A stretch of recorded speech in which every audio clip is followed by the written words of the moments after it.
O que é dependência tecnológica? Hoje no encontro com a Ju, a gente vai conversar um pouco mais sobre isso, não é? Dependência tecnológica tem sido um dos conceitos que mais tem se discutido, mas ainda sofre uma certa invisibilidade aqui no Brasil. Então vamos lá.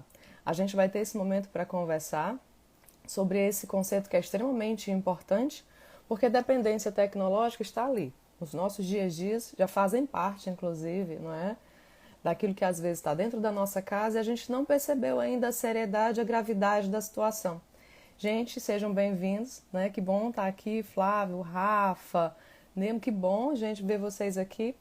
Ju, que maravilha, sejam muito bem-vindos. A gente vai estar conversando hoje um assunto extremamente importante, dependência tecnológica. O que significa, Ju, o que é esse conceito, né? E aí, cada vez mais eu tenho conversado aqui sobre esse conceito com vocês e vocês têm percebido que tem sido um assunto que faz parte do dia a dia de crianças, adolescentes, adultos e idosos, ou seja, está fazendo parte de uma série de situações nas nossas vidas, não é? De pessoas importantes, às vezes na nossa própria vida, e a gente não sabe ainda como fazer mediações, como fazer uma abordagem para inclusive aliviar aquilo que pode estar se tornando como algo dependente, né? Uma fixação de comportamentos, mas a gente vai conversar isso direitinho, né? Falando de cada etapa, o que significa, enfim. Bom, para quem já me conhece, eu vi aqui já entraram alguns ex-alunos meus, que hoje são psicólogos, não é? Que maravilha vê-los. Bom, e aí, para quem não me conhece, quem sou? Eu sou Juliana Fernandes, não é? Eu tenho trabalhado com essa temática na clínica já há muitos anos, né? Leituras e estudos feitos aqui mesmo no Brasil, e também muita coisa produzida lá fora, para a gente entender os impactos dos contextos, inclusive uma relação direta com a nossa cultura, o quanto que a nossa cultura, às vezes, ela ainda não despertou para a gravidade e a seriedade do assunto. Gente, vocês conseguem me ouvir direitinho? Quem puder me dar um sinal de que está ouvindo, viu? Por favor, respondam aí. Oi, Rê, consegue me ouvir direitinho? Tá dando para ouvir tranquilo? A internet tá boa? Gabi, me avisem, tá? Nice, quem puder falar que tá ouvindo, então vamos lá, vou seguir, tá bom? Bom, como eu estava me apresentando, né? Obrigado, Flávio, né? Perfeito. Eu sou Juliana, né? Juliana Fernandes, sou psicóloga clínica, né? Há mais de uma década. Sou professora universitária também há mais de uma década e tenho vivido, né, de modo muito intenso essa conexão entre ser pesquisadora, né, estar na universidade, fazer mestrado, fazer doutorado, né? Enfim, cada pós-graduação que a gente está envolvido, articulando conceitos e temáticas que muitas vezes fazem parte da vida das pessoas com que a gente trabalha até mesmo na clínica, no campo mais social, não é? Como professora, né? Também trabalhando com a perspectiva do desenvolvimento humano, a perspectiva clínica e sempre está fazendo, articulando articulações, né? Que vão ser fundamentais para que o estudante de psicologia ou psicólogo, ele seja potencializado com essa descoberta e que no final das contas, né, essa profissão ela alcance mais pessoas possíveis, inclusive porque a gente trabalha com pessoas, né, no acompanhamento, né, e muitas vezes os meus alunos vão lá para áreas específicas que vão desde a infância até a velhice, né, e com temáticas intensas, inteiramente separadas, distintas, mas que muitas vezes se conectam. Então, bora lá. A partir da minha apresentação, né, como profissional, eu também sou mãe, né, família, sobrinhos, enfim, e estou junto a vocês nesse contexto pandêmico. Isso nos fez olhar para o quanto... Oi, Anderson, Ingrid, bem-vindo, gente, Giovanni. E o quanto que esse contexto, né, pandêmico influenciou intensamente as nossas vidas. Aquilo que a gente poderia se preocupar mais lá na frente, principalmente aqui no Brasil, só que eu tenho um adendo para fazer em relação a isso, porque às vezes a gente coloca culturalmente uma questão para se preocupar somente depois, porque a situação emergente ela acontece quando o problema está ali nas nossas mãos, quando aconteceu uma situação, um problema muito grande. A gente não tem, infelizmente, a cultura ainda das prevenções, não é? Coisa que seria bem mais saudável, né? Bem mais pertinente a gente desenvolver esse olhar em relação à prevenção de vícios, de dependências e tantas outras, né, patologias. Então vamos lá. Pensando então no contexto pandêmico, o aumento, né, do acesso à internet, a todas as ferramentas, as tecnologias de informação e comunicação, brigadas de, né, fizeram parte do nosso dia a dia. Os nossos filhos foram para a aula, que era presencial, do contato com a criança, né, daquela brincadeira no intervalo, de lanchar com os coleguinhas, para algo que era totalmente dentro das nossas casas. Aquilo que se torna seguro, será que se torna seguro? Né? Até que ponto é seguro? Até que ponto gera déficit, gera alterações e influenciam positivamente ou negativamente o desenvolvimento das nossas crianças? E os nossos adolescentes? Que muitas vezes, né, estavam também em redes sociais, né, fazendo, redes sociais eu digo presenciais, participando de vários grupos, né, interagindo com várias pessoas, entendendo a variedade humana também foi, né, para esse contexto do uso digital, do uso das tecnologias. Então, a gente sai, né, para realmente se proteger do Covid-19, a gente sai desse convívio presencial e vai para as nossas casas, e aí nas nossas casas, nessa tentativa de se proteger, a gente entra nesse universo tecnológico muito intensamente, com muita frequência diariamente, né? Então, quantos de vocês, Carla, Igor, Josi, quanto tempo vocês começaram a ficar mais nas redes sociais ou então nas tecnologias, no smartphone, na televisão, no computador, desde fazer uma pesquisa até brincar no videogame? Quanto que tempo que isso influencia a vida de vocês agora, isso acontece agora e antes da pandemia? Então a pandemia ela influenciou de forma muito intensa essa chegada, essa reversão, na verdade essa transição entre o tempo, aquilo que se via, aquilo que se estudava, aquilo que se acessava e a qualidade dos conteúdos. Então, é significativamente importante a gente perceber essa trajetória que não aconteceu somente com, por exemplo, com a Bia, por exemplo, que acabou de chegar, né? Acontece com muitas pessoas no mundo inteiro. Essa transição do uso da tecnologia, ela foi totalmente impactante nas nossas vidas. E qual é o efeito e consequência a curto, médio e longo prazo? Vamos lá. Né? Olhando para o contexto clínico, olhando para o contexto da universidade, em que meus alunos muitas vezes estão ali no processo de supervisão e estão atendendo pessoas que trazem demandas específicas, como por exemplo a solidão, como por exemplo, né, a família está ali em home office, a família está ali tentando desenvolver um trabalho, uma tarefa, crianças e adolescentes em escola e de repente cadê o apego, né? Cadê o afago, cadê o vínculo entre as relações das pessoas que estão ali ao mesmo tempo, não é? E aí, muitas vezes a tecnologia ela vem justamente para tentar aliviar sensações e sentimentos de vazio. Olha que importante. Quando que muitas vezes no nosso cotidiano a gente passa mais tempo utilizando as tecnologias? No celular, que é um dos mais frequentes de uso, né? Felipe, Adrian, né? Olha aí, falando também, quanto que a qualidade do uso das tecnologias começou a se tornar intensamente, né, convergente ou divergente daquilo que é o nosso foco. Quanto que a acessibilidade pode nos ter colocado uma grande dúvida em relação ao quanto que isso nos gera bem-estar, segurança, saúde, o quanto que isso é muito importante para a gente pensar. Ô, minha linda! Beijo, amiga!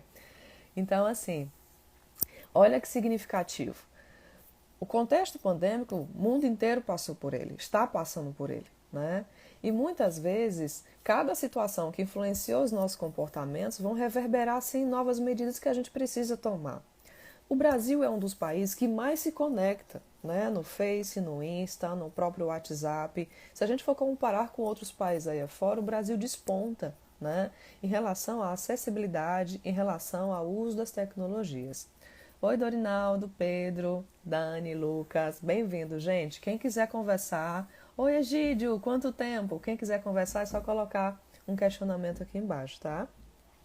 Então, assim, nesse momento em que a gente verifica essa transição, né, e a chegada do universo tecnológico no nosso cotidiano, principalmente se eu for pegar uma etapa, por exemplo, da vida, eu posso falar de uma criança de 7 anos de idade, uma adolescente de 17 anos, ou uma pessoa adulta com 29, uma pessoa idosa com 79 anos de idade. Cada contexto, Raíssa linda, tenho que conversar contigo depois. Cada contexto desse tem que ser pensado, não é? Então, como psicóloga clínica, como professora universitária, né, de cursos de psicologia, é preciso que você tenha um arcabouço psíquico, teórico, né, profissional para dar conta das demandas que vão surgir. Então, vamos lá. Toda essa preocupação, né, e toda essa situação que atravessa as nossas vidas, né, nos coloca em um lugar em que a gente não pode ficar somente na observação daquilo que está acontecendo. Além da observação, é momento de ações, né, de intervenções. E quando a gente fala de intervenções, quais contextos nacionais nós temos para operacionalizar? Nacionais eu digo em relação a ensino-aprendizagem, por exemplo, se alguém aqui é estudante de psicologia, ou psicólogo, né, ou da área psi, e passou por processo de aprendizagem em relação a essa temática, pode colocar aqui embaixo, né? Nas pesquisas que a gente tem realizado, muitas vezes nas graduações, nos 5 anos que a psicologia possui, poucas disciplinas tocam nesse tema. Na verdade, às vezes é uma iniciativa de um professor de entender que essa temática é extremamente importante, ou uma extensão, né? Ou às vezes nunca nem acontece. E nós bem sabemos que essa demanda, esse contexto da dependência tecnológica vai chegar nas nossas vidas e já chegou com muita força. Não é somente pós-contexto pandêmico, pós, né, se a gente ainda está, mas sim com a autorização e a liberação de uma transformação nas nossas vidas. O home office chegou para muitas pessoas para ficar, não é? E aprender a permanência desse lugar com o ambiente de trabalho é significativo. Então vamos lá. Juliana, o que significa então, já que a pergunta de hoje, né, é o que é dependência tecnológica? Esse conceito de dependência tecnológica ele é muito diverso, ele é muito discutido, né? Na verdade, ele tem uma grande oposição, porque ele vai mesclar perspectivas que vão desde quando eu utilizo simplesmente a palavra dependência, eu então estou falando também de uma condição psicoorgânica, né? A pele sofre alteração em relação à dependência, né? A pressão arterial da pessoa dependente, ela vai ser influenciada quando ela estiver, por exemplo, sem o uso daquilo que ela é dependente, por exemplo, em crise de abstinência.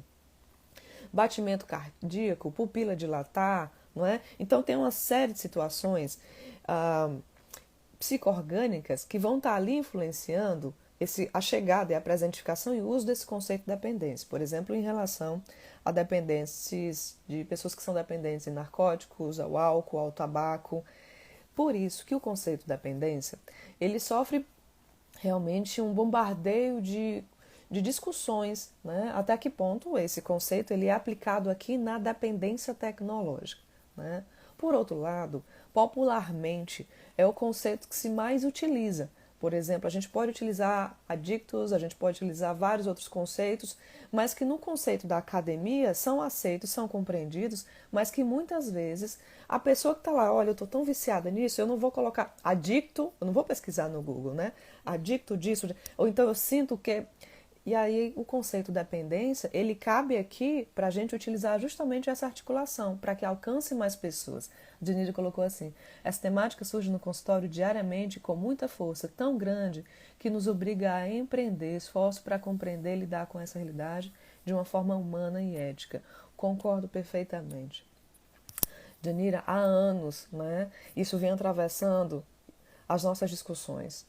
Desde a conjugalidade, desde as relações de amizade, das relações familiares, das relações do indivíduo consigo mesmo, quando ele olha a vitrine da vida do outro, uma pessoa que, por exemplo, quantos psicólogos que estão aqui e que vão assistir depois, não é? Já tiveram em seu consultório alguém que se sente muito mal em ver a vida perfeita do outro exposta ali no Instagram ou então no Facebook, e que isso gera um desconforto a ponto da pessoa se sentir muito mal e gerar uma intensidade de situações que vai tocar na depressão, vai tocar em outras comorbidades, por exemplo, ideações suicidas e as dúvidas do sentido da vida. O panorama ele não é perfeito, né? Mas quando a gente olha essa vitrine em que muitas vezes a triagem, a seleção da rede social faz nos acreditar que a vida é perfeita de alguém que está ali, que, por exemplo, aquela pessoa só viaja e passa férias em algum lugar. Em vários lugares ou todo dia aquela pessoa está de férias, né? Isso pode gerar para uma pessoa que trabalha 5 dias, 6 dias na semana, uma sensação de o que é que está acontecendo de errado com a minha vida. e muitas vezes não está acontecendo nada de errado com a sua vida. O processo de triagem, a diversidade da vida humana é tão intenso e tão complexo, né, que vai despertar com que a gente tenha um amadurecimento psíquico, um arcabouço sustentável para dar conta de visibilizar e de enxergar essas diferenças. Né? Isso que a Janira colocou é fundamental. Essa temática surge no consultório diariamente e que com uma força tão grande que nos obriga a empreender esforços como psicólogos, sim, e universitários também de psicologia, para compreender e lidar com essa realidade de uma forma humana e ética. Extremamente significativa a sua fala. Né? Toca justamente naquilo que eu acredito, Diado, porque a gente tem vivido isso de modo muito intenso. E quais disciplinas no curso de psicologia ou até mesmo fora, né, estão ali acessibilizando, né, estão acessíveis para que o psicólogo, né, para pessoas das áreas psis, acompanhe, né, pessoas que trazem já essas queixas, essas demandas, essas reais necessidades. Isso é tão vital em que cada vez mais psiquiatras, né, pediatras estão atendendo crianças e adolescentes que já estão trazendo, né, essa necessidade. Mas as áreas psis, ainda no Brasil, elas têm pouca sustentação, na verdade, pouca, né, oportunidade de aprofundamento nessa área. Né? Ou seja, quando eu começo a discutir em relação ao uso da dependência, eu tenho visto quanto que a gente tem que colocar cada vez mais, né, um comprometimento ético, sim, humano, né? Precisamos, sim, já falar mais sobre isso, né? Porque é extremamente necessário. Eu posso dar situações e exemplos gritantes aqui de situações na vida de pessoas reais. Acompanhar idosos que muitas vezes têm dificuldade relacional num processo intergeracional, porque tem 70 anos e seus netos com 16, 17 não conseguem ter um entrosamento e que é mais fácil quando estão juntos, cada um está no seu celular sem se falar, não é? Tem se tornado um hábito cada vez mais forte, mais frequente no nosso cotidiano e a qualidade das relações se dissolve nesse contexto. Então, quando eu falo que a dependência ela vai também, para além de uma questão psicoorgânica, ela fala de também uma questão que é contextual. Quando eu falo da necessidade do uso das tecnologias, em que a gente pode aprender a utilizar para unir, para agregar, para ser parceira nesse processo de desenvolvimento, e a gente começa a perceber que acontece o contrário, é para dissolver, é para afastar, isso coloca um comprometimento muito significativo em cada situação relacional. Eu dei o exemplo de uma pessoa idosa que ela não consegue interagir com o seu neto adolescente e que cada um está no seu celular, né? Então, assim, para começar, outros conceitos vêm a ser quando que conceitos e situações. Eu vou apresentar contextos. Quando que adolescentes estão ali se expondo, né, às vezes numa brincadeira, e aí tem na rede social uma enxurrada de palavras negativas que não aceitam, porque muitas vezes aquilo que é colocado no Reels, aquilo que é colocado no Story, aquilo que é colocado no TikTok não tem um contexto, é algo que é apresentado e pronto, né? E isso, quem está de fora, às vezes se apropria de uma ferramenta de crítica, né? Às vezes de palavras tão destrutivas que destituem o direito de exposição do outro, né? Quando que essas posições reverberam as situações que geram violentações de direitos de expressões, de direitos daquilo que acontece na vida do outro e aquilo que, de repente, alguém de fora vem, não é, a se manifestar de modo tão negativo e tão violento, destituindo a situação, né, da expressão da comunicação. Isso pode ser extremamente perigoso. Né? Isso pode ser extremamente, né, perigoso no sentido de que cada vez mais crianças e adolescentes e idosos estão em contextos de reprodução de suicídio.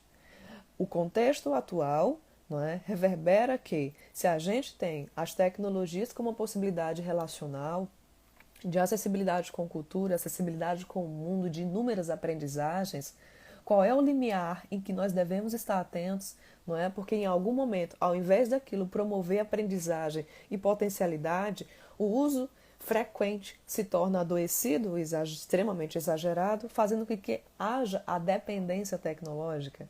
E aí, ao invés do uso da tecnologia proporcionar um bem-estar social e subjetivo, ser um contexto de sofrimento, de aprisionamento, de tentativas de aliviar dor, tentativas de aliviar, não é, situações em que muitas vezes gera abandono. Thompson colocou, engraçado, fui criança nos anos 80 e adolescente nos anos 90. Então penso que tecnologia é necessária e bacana, mas não substitui a relação pessoa a pessoa. Exatamente, né?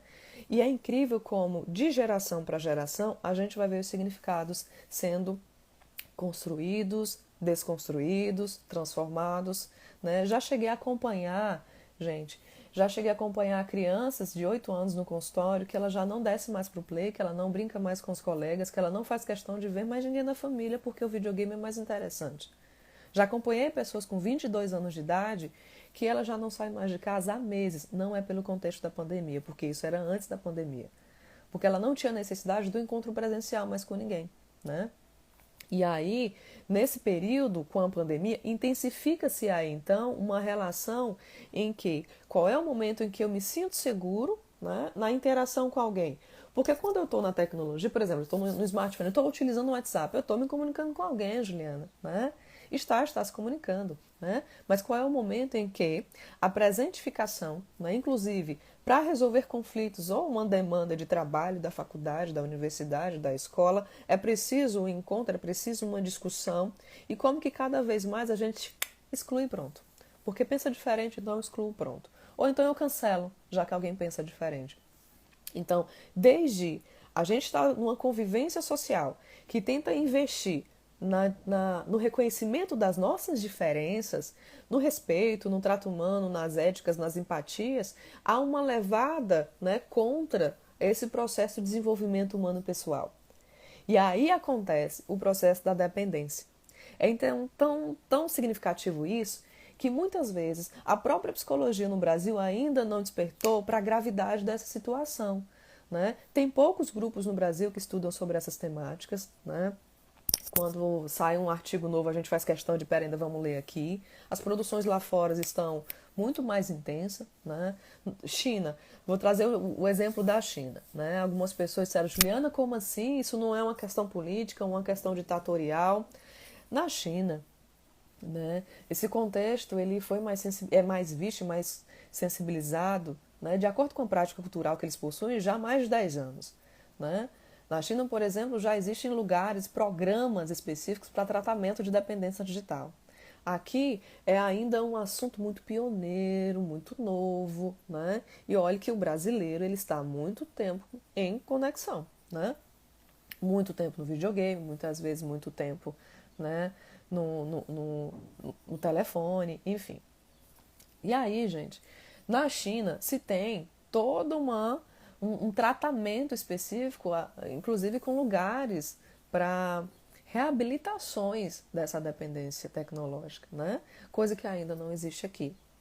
E muitas vezes o psicólogo está ali dentro do consultório, e aí como supervisora clínica, né, muitas vezes meus alunos, Juliana, na hora que chegou a situação, professora, na hora que chegou a situação de que alguém estava falando sobre a dependência, vou dar um caso real. Terminei com ele o namoro e tudo, ele terminou comigo, na verdade, fiquei machucada, mas enfim, terminamos o namoro. Só que aí eu fiquei querendo ver a rede social dele, né? Eu queria ver o que é que ele fazia, eu queria ver o que é que estava acontecendo, né? Ju, eu fiquei então num cenário em que eu não entrava mais na minha rede social para ver minhas coisas, mas para ver que tipo de coisa que meu ex estava fazendo sem mim, porque comigo ele não fazia. E aí na hora que ele termina, né, o namoro, ele vai fazer uma viagem para a Europa, coisa que durante 5 anos namorando comigo ele não fez. Por que a gente não viajou junto? Oi, Vitória, né? O que é? Isa, Vitor, sejam bem-vindos, gente. Ju, Geliro, olha aí, Raíssa, Analice, sejam bem-vindos. Lu Moraes, né? Paula, Joel, Peter, Ana, tá? Muito bem-vindos. Então, assim, quando a gente está dentro de uma situação em que... Com certeza, beijo grande, viu? Quando você está dentro de uma situação em que você percebe que está dentro de uma possibilidade de aprisionamento, né? E que você não se sente, inclusive, com autonomia para fazer tal situação, né, você começa a perceber que existe uma relação de dependência. Né? Não precisa ter todos os requisitos, como eu tinha falado, né, das alterações psico-orgânicas. Né? A situação acontece quando que muitas vezes há uma interseção de vários cenários, porque ainda não é um problema de saúde pública aqui no Brasil. A dependência tecnológica está ainda à margem, né? E muitas vezes tem despontado algumas situações emblemáticas, extremamente poderosas, extremamente destrutivas, né? Seja um hater que se posicionou de modo negativamente violento, seja alguém que agrediu alguém, alguém que inviabilizou uma ação, que expôs, né, dados, né? Eu lembro, vou dar um exemplo a vocês, que isso já tem 10 anos. Olha o exemplo que eu vou dar para vocês. Foi em 2011, né? Eu atendi uma adolescente de 13 anos que ela não queria ir mais para a escola. Por quê? Porque naquela época, né, ela tinha enviado um nude aos 13 anos para um namorado dela que tinha 14 anos. Né? Quando ela enviou o nude, ela fez também do rosto. Né? E aí, esse nude circulou a escola inteira. Então, a coordenação da escola, os pais foram chamados. Né? Então, a situação gerou muita vulnerabilidade, muita agressividade. Uma situação também muito perigosa em relação a isso é o quanto que esse contexto às vezes não potenciabiliza, né, o suporte. Como é que você, psicólogo, vai acompanhar pessoas que trazem uma demanda tão específica se pouco ainda se estuda esse conceito, se estuda essa problemática num contexto brasileiro? Se ainda não é um problema de saúde pública, esse problema na saúde que tem acontecido com várias pessoas, né, que estão muitas vezes dentro dos nossos consultórios, né? E que muitas vezes, independente da idade, o contexto fala de sofrimento de pessoas, né? Devido a essa situação que é tão intensa. Né?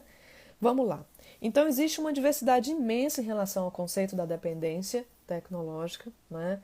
Vai desde o transtorno de dependência de internet, o uso problemático da internet, o uso adoecido da internet, o uso patológico da internet, o uso compulsivo da internet, o transtorno, por exemplo, que está na própria aba, né, sendo discutido como transtorno de jogo pela internet, né?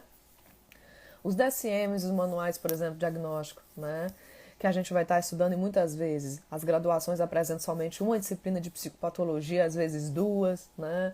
Mas não somente a disciplina de psicopatologia, mas todo o cuidado com esse processo de perceber, reconhecer, diagnosticar, acompanhar a vida de uma pessoa que traz uma situação como essa, né, da dependência tecnológica, faz com que você, psicólogo, busque, procure, né, ferramentas para poder acompanhar essa pessoa. Né? O tratamento, oi José, né?